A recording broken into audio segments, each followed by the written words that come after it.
हाय, good evening.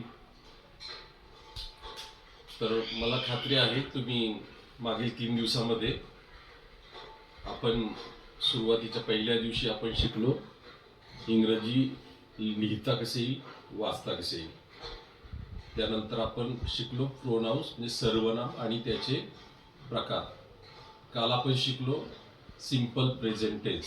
ही summary यासाठी की आपण मागील 3 दिवसामध्ये काय शिकलो आणि आज चौथा दिवस, आज आपण काय शिकणार आहोत. तर आपण पहिलं जसं आपण म्हटलं simple present tense, simple past tense, simple future tense, हे 3 काळ एकामागे एक शिकणार आहोत. तर आजचा हा काळांचा दुसरा प्रकार जो आपण शिकणार आहोत, जरा पुढे simple past tense. Simple past tense म्हणजे साधा भूतकाळ.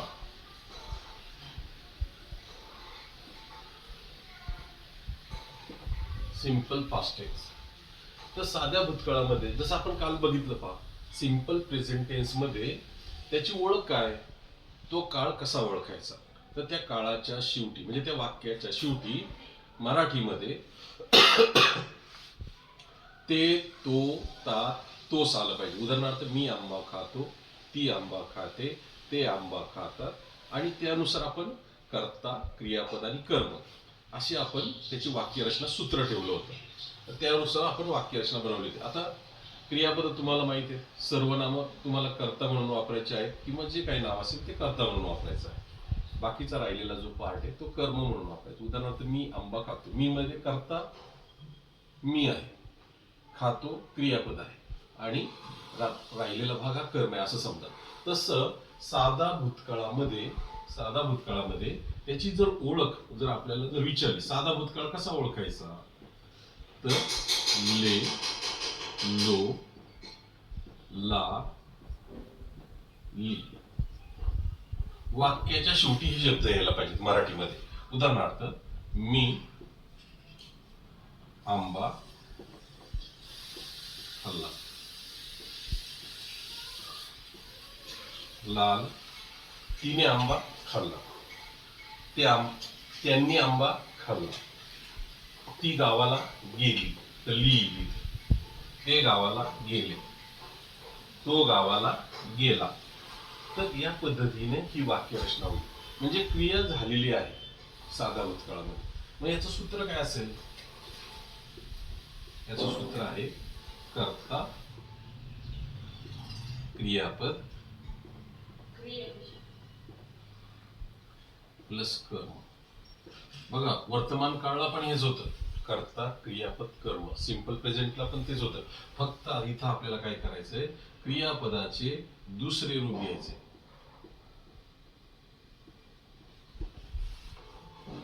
क्रियापदाचे दुसरे रूप घ्यायचे.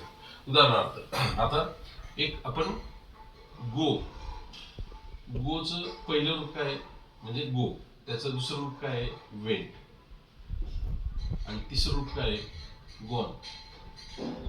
गो, वेंट, गॉन. तर आपल्याला काय करायचं, हे जे आहे वेंट ते घ्यायचं आहे.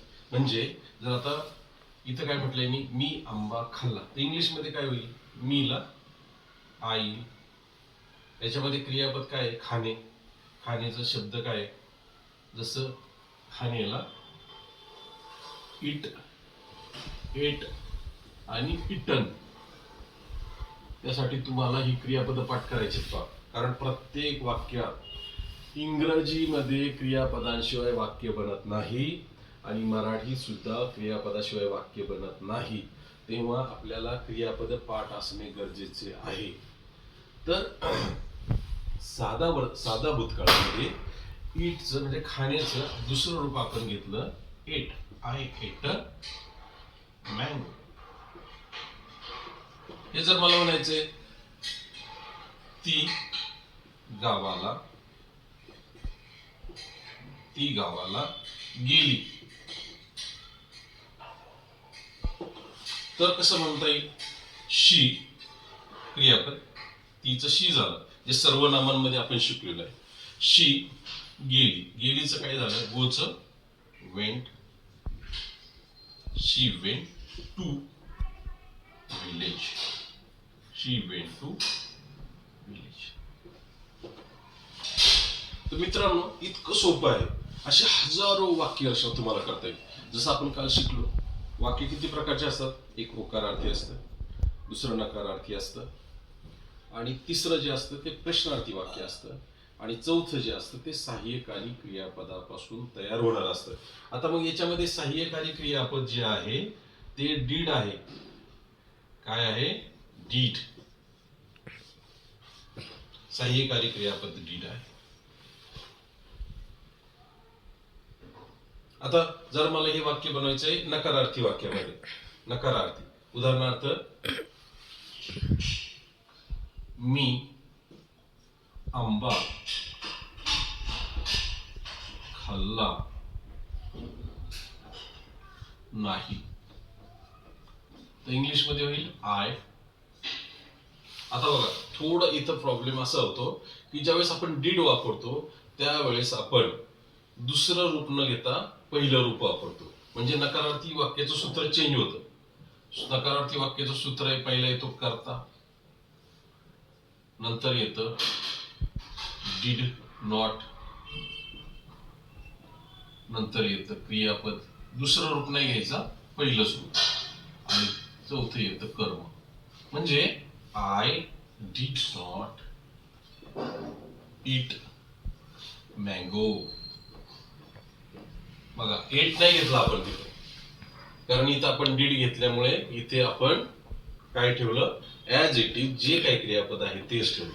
म्हणजे साधं वाक्य होकारार्थी वाक्य बनवायचं असेल तर दुसरं रूप लागेल, पण नकारार्थी वाक्य बनवायचं असेल तर मात्र तुम्हाला डीड नॉट कर्त्यानंतर घ्यावा लागेल, आणि त्यानंतर ऍज इट इज क्रियापद, खाण्याचं काय शब्द आहे ते घ्यावा लागेल. उदाहरणार्थ, ती गावाला नाही गेली. मग इंग्लिश मध्ये हे वाक्य होईल she did not go to village.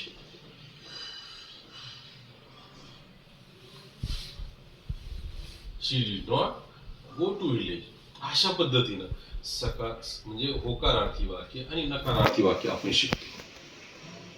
तर आता तुम्हाला याच्यात जास्तीचं शिकायचं असेल, म्हणजे समजा प्रश्नार्थ वाक्य कसं बनवायचं, त्याचा फॉर्म्युला काय, तर मात्र तुम्हाला आता बघा एकदम सोपं करून सांगतो.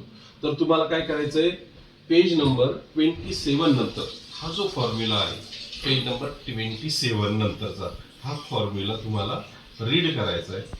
आणि जर तुम्हाला काही प्रश्न आलेच तर मला व्हॉट्सअपवरती सेंड करा, मी तुम्हाला त्याचं उत्तर देईल, किंवा तुम्हाला पर्सनली कॉल करून त्याबद्दल जास्तीत जास्त माहिती देण्याचा प्रयत्न करेल. आणि अशा प्रकारचे तुम्हाला काय करायचे, जास्तीत जास्त वाक्य बनवायचे. तसं मी तुम्हाला काल सांगितलं होतं की सिंपल प्रेझेंट टेन्सची जास्तीत जास्त वाक्य बनवा, तशी मी तुम्हाला आजही सांगेल सिंपल पास्ट टेन्सची जास्तीत जास्त वाक्य बनवा. आणि रोज एक एक आपण टेन्स शिकणार आहोत. त्याच्यामध्ये जसं उद्या आपण शिकणार आहोत सिंपल फ्युचर टेन्स. 21 डेज मध्ये मी खात्री देतो, जर तुम्ही मनापासून अभ्यास केला तर तुम्ही परफेक्ट इंग्रजी शिकणार, आणि अनेक गोष्टी चमत्कार झाल्यासारख्या तुम्हाला वाटतील. सो आजच्या दिवसासाठी एवढंच. याचा चांगला अभ्यास करा, आणि काही अडचण आली तर मला कॉल करा. Thank you very much.